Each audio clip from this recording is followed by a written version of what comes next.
아침 우리가 받아 읽은 이사야 34장의 말씀은 좀 무겁습니다. 심판, 진노, 황폐함, 그리고 막 칼, 이런 단어들이 나오고 있잖아요. 그래서 어렵고 또 두렵게 느껴질 수 있는데, 그런데 이 말씀은 우리를 무섭게 두렵게 하려는데 목적이 있는 것이 아니라 하나님은 공의로우신 분이시다는 사실을 알려주는 말씀이에요. 세상이 아무리 어지러워도 하나님은 여전히 주인이시고, 악이 강해 보여도 하나님이 그것을 그냥 두지 않으신다는 겁니다. 그러므로 우리는 낙심하지 말 것이고 하나님 앞에서 바르게 살아야 한다는 것을 말씀해 주시는 거예요. 그래서 바라기는 오늘 아침 허락해 주시는 말씀을 통해 우리의 마음이 두려움에 놀라지 않고 공의로우신 하나님을 신뢰하며 깨어나게 되기를 주님의 이름으로 축복합니다. 첫 번째 주시는 말씀은 하나님은 세상의 악을 보고 계신다고 말씀하십니다. 하나님은 세상의 악을 보고 계신다. 1절 말씀, 열국이여 너희는 나와 들을지어다. 민족들이여 귀를 기울일지어다. 땅과 땅에 충만한 것, 세계와 세계에서 나는 모든 것이여 들을지어다. 아멘. 자, 하나님이 이스라엘만 부르시는 분이 아니에요. 열국이여, 열국을 부르십니다. 모든 민족을 향해 말씀하시는 것이고, 하나님이 온 세상을 보고 계신다는 뜻이에요. 여러분, 하나님은 내 삶을 지키시고 보호하시는 분, 내 삶을 보시는 분이심을 우리는 믿습니다. 내 기도를 들으시고 내 눈물을 아시고 내 하루를 돌보시는 분이시지요. 그런데 하나님은 나만의 하나님이 아니라 온 세상의 하나님이시다. 하나님은 모든 나라와 민족을 보고 계신다. 세상의 모든 악과 거짓도 보고 계신다 라고 말씀해 주십니다. 여러분, 아무도 모르는 일이라 할지라도 그것은 사람에게 해당하는 말이고, 사람 아무도 모른다 할지라도 하나님은 다 아셔요. 사람은 속일 수 있어요. 상황은 감출 수 있어요. 겉으로는 아무 일 없는 것처럼 꾸며낼 수 있어요. 그러나 하나님 앞에서는 감추어진 것이 없습니다. 여러분, 하나님 앞에서 감출 수 있는 것, 감추어진 것이 없다라는 이 사실은 우리에게 두려움이 되기도 하고 또 위로가 되기도 하는데, 여러분, 왜 두렵습니까? 내 삶도 하나님 앞에 있기 때문이에요. 내 말, 내 마음, 내 숨은 생각, 이 모든 것들이 다 하나님 앞에 있어요. 하나님 앞에서는 감추어진 것이 없으니까요. 그러므로 우리는 함부로 살고 함부로 말하고 함부로 생각하면 안 되는 거예요.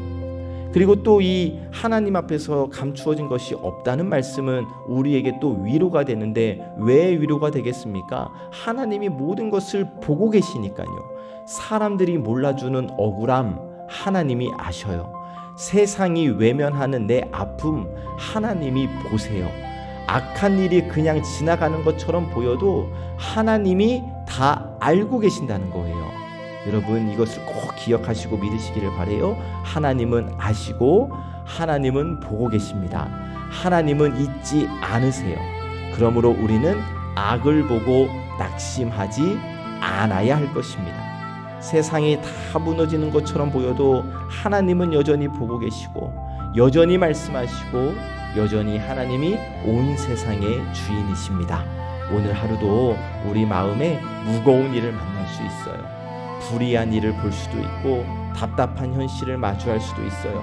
그런데 그때 하나님이 보고 계심을 여러분 기억하시기를 바라고, 모든 순간 하나님 앞에서 정직하게 사시기를 주님의 이름으로 축복합니다.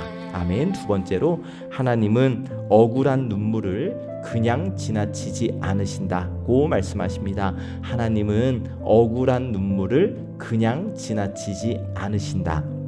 자, 오늘 말씀 5절부터 보면 에돔이라는 이름이 종종 등장을 하고 있어요. 에돔은 이스라엘과 멀리 있는 먼 관계가 아니라 야곱의 형 에서의 후손이 에돔입니다. 그러니까 이스라엘과 아주 가까운 관계인 나라였던 거예요. 그런데 이 가까운 관계인 에돔이 이스라엘이 어려울 때 함께 아파하기보다 오히려 이스라엘을 대적하는 자리에 섰습니다. 형제의 아픔을 외면하고 고통당하는 사람을 돕지 않았어요.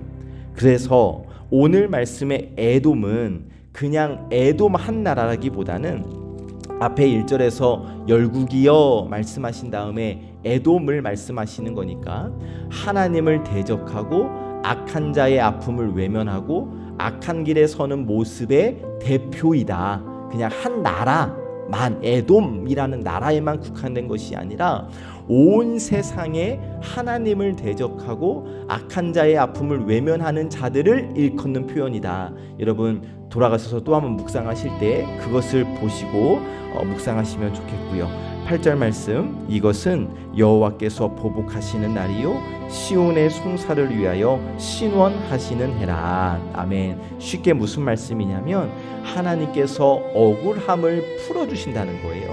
하나님께서 하나님 백성의 아픔을 그냥 지나치지 않으신다는 거예요. 다시 여러분, 하나님께서 억울함을 풀어주신다. 하나님께서 우리의 아픔을 그냥 지나치지 않으신다. 어떠세요? 이 말씀이 좀 위로가 되지 않으십니까? 우리는 살면서 억울할 때가 많죠. 사람들이 내 마음을 몰라줄 때가 있고요. 정직하게 살다고 살았지만 오해를 받을 때도 있고요. 아무 말 하지 못하고 그냥 그 말을 꾹 삼켜야 할 때도 있고요. 그러면 그때 어떻습니까? 마음에 분노가 생겨요. 내가 꼭 갚아줄 거야.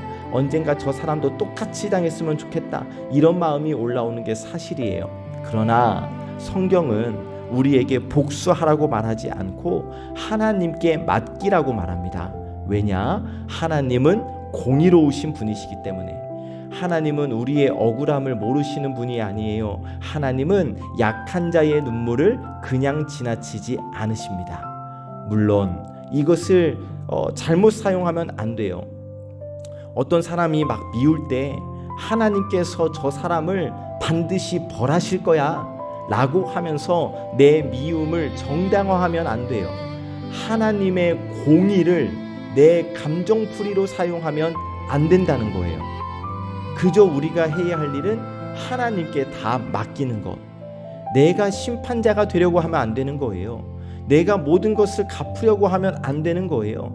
억울함을 하나님께 아뢰고 내 마음이 내 마음에 묶이지 않도록 기도해야 하는 거예요. 주님, 제 억울함을 아시지요. 제 마음을 지켜주십시오. 악을 악으로 갚지 않게 해 주십시오. 하나님의 공의에 맡깁니다. 이렇게 기도해야 하는 거예요. 여러분, 하나님께 맡긴다는 것은 아무 일도 없었던 것처럼 무시한다는 게 아닙니다. 억울함이 없다는 것도 아니에요. 다만 내 마음이 복수심에 붙잡히지 않도록 하나님께 온전히 올려드리고 맡겨드리는 거예요. 여러분, 하나님은 우리의 눈물을 보십니다. 하나님은 우리의 억울한 사정을 다 아십니다. 그리고 하나님은 악을 그냥 지나치지 않으십니다. 이 믿음으로 우리의 마음을 그저 하나님께 맡기시기를 바라요. 내 마음을 상하게 한 사람, 아직 풀리지 않는 억울함, 설명할 수 없는 답답함 다 주님께 올려드리시기를 바랍니다. 왜냐하면 하나님은 공의로우신 분이시고 하나님 백성들의 눈물을 잊지 않으시는 분이시기 때문입니다.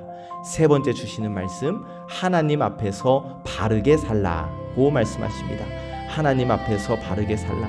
오늘 말씀은 악에 대한 하나님의 심판을 말씀하시는데, 그러면 우리는 이 말씀을 어떻게 들어야 하는가? 단순히 악한 사람은 벌 받는다 라고만 생각하면 안 돼요. 여러분, 이 말씀 앞에서 우리의 자신을 돌아봐야 할 것인데, 자, 여러분 잘 보세요. 하나님께서 온 세상을 주인이시고 온 세상을 바라보고 계시고 이 세상의 악도 하나님께서 보고 계신다면 하나님이 내 삶도 보고 계시는 거예요. 하나님이 다른 사람의 죄와 다른 사람의 교만을 다루신다면 내 안에 있는 죄와 내 교만도 다루시는 거예요. 하나님이 남의 죄를 가만두지 않으신다면 내 죄도 가볍게 여기지 않으신다는 거예요. 그러므로 이 말씀 앞에서 우리가 해야 할 일은 먼저 나 자신을 돌아봐야 할 일입니다. 나는 하나님 앞에서 정직한가? 나는 누군가의 아픔을 외면하고 있지는 않은가? 내가 내 말로 또 누군가를 힘들게 하고 있지는 않는가? 나는 하나님이 싫어하시는 것을 아무렇지 않게 행하고 있지는 않은가? 여러분, 하나님의 심판, 하나님의 공의를 아는 사람은 남을 향해 손가락질하기 전에 먼저 내 마음을 살펴야 하는 겁니다. 하나님의 공의를 믿는 사람은 세상의 악을 보며 낙심하지 않지만 동시에 내 삶을 함부로 살지도 않는 거예요. 오늘 말씀 마지막 부분에는 황폐함의 모습이 길게 나오는데 사람이 살던 곳이 무너지고 생명력 있는 땅이 황폐해지는 장면입니다. 여러 가지 동물들도 나오고 표현이 어렵지만 메시지는 뭐냐면 하나님을 떠난 길의 끝, 하나님을 떠난 길의 마지막은 생명이 아니다. 죄를 가볍게 여긴 삶의 끝은 평안이 아니다. 하나님을 대적하는 교만의 끝은 무너집니다. 이 말씀을 해주시는 거거든요. 그러므로 여러분, 우리는 하나님 앞에서 바르게 살아야 합니다. 하나님 앞에서 바르게 산다는 게 뭐예요? 하나님 앞에서 정직하게 사는 거예요. 잘못했을 때 회개하는 거예요. 미움이 올라올 때 기도하는 거예요. 억울할 때 하나님께 맡기는 거예요. 모든 삶의 자리에서 하나님이 나를 보고 계신다는 하나님의 시선을 의식하는 거예요. 하나님은 그냥 지나치지 않으셔요. 악도 그냥 지나치지 않으시고 억울한 눈물도 지나치지 않으십니다. 그러므로 우리는 믿음으로, 낙심이 아니라 깨어있는 믿음으로 오늘을 살아야 할 줄로 믿습니다. 말씀을 정리하면 오늘 받은 말씀 분명 무거운 심판의 말씀이에요. 그런데 너무 무겁게 들으실 필요는 없어요. 핵심은 뭐냐면 하나님이 보고 계신다. 하나님은 그냥 지나치지 않으신다. 그러므로 나는 하나님 앞에서 바르게 살아야 한다. 사랑하는 여러분, 세상의 악을 보고 낙심하지 마시기 바랍니다. 하나님이 보고 계셔요. 억울한 일을 만나도 복수심에 묶이지 마시기 바랍니다. 하나님이 알고 계세요. 내 삶의 작은 죄를 가볍게 여기지 마시기 바랍니다. 하나님 앞에서 정직히 사시기 바랍니다.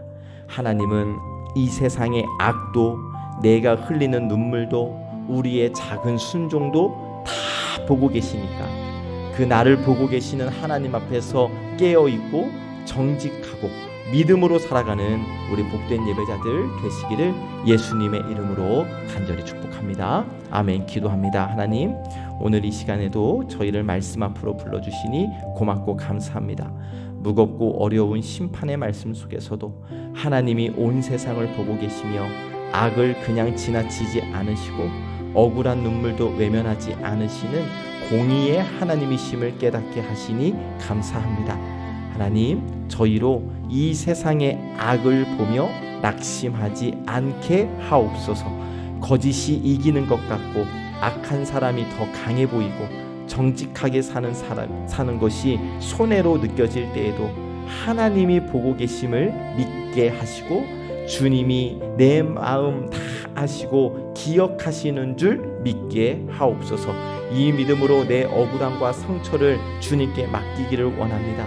내 마음을 몰라주는 일, 오해받는 일, 홀로 겪고 있던 아픔까지도 주님께 맡겨드립니다. 바라기는 우리로 나쁜 마음, 미움, 복수심에 붙잡히지 않게 하시고 공의로우신 하나님께 맡기며 마음의 평안을 잃지 않게 하옵소서. 그리고 우리 자신도 하나님 앞에서 정직하게 돌아보며 살기를 원합니다. 다른 사람의 악한 모습만 보며 판단하지 않게 하시고 내 안에 교만과 미움과 거짓도 보게 하옵소서. 내 말과 행동으로 다른 사람을 힘들지 않게 하기를 원합니다. 죄를 가볍게 여기지 않고 오늘도 하나님 앞에서 바르게 걸어갈 수 있도록 우리 성령께서 도와주시옵소서. 우리 환우들을 기억하여 주시기를 원합니다. 몸의 아픔과 마음의 무거움 가운데 있는 우리 성도들에게 치료와 회복의 은혜를 허락하여 주시옵시고, 외로움 가운데 있는 누군가 있습니까? 그 시간 속에서도 하나님은 보고 계시고 붙들고 계심을 믿는 믿음을 더하여 주옵소서. 우리 어르신들의 건강을 지켜주시고 우리 귀한 태아들의 생명을 지키시며 우리 나윤이에게도 건강과 지혜의 은혜를 더하여 주시옵소서.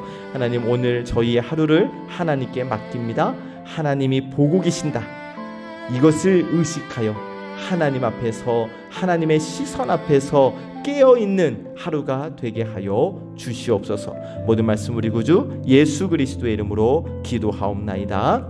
아멘.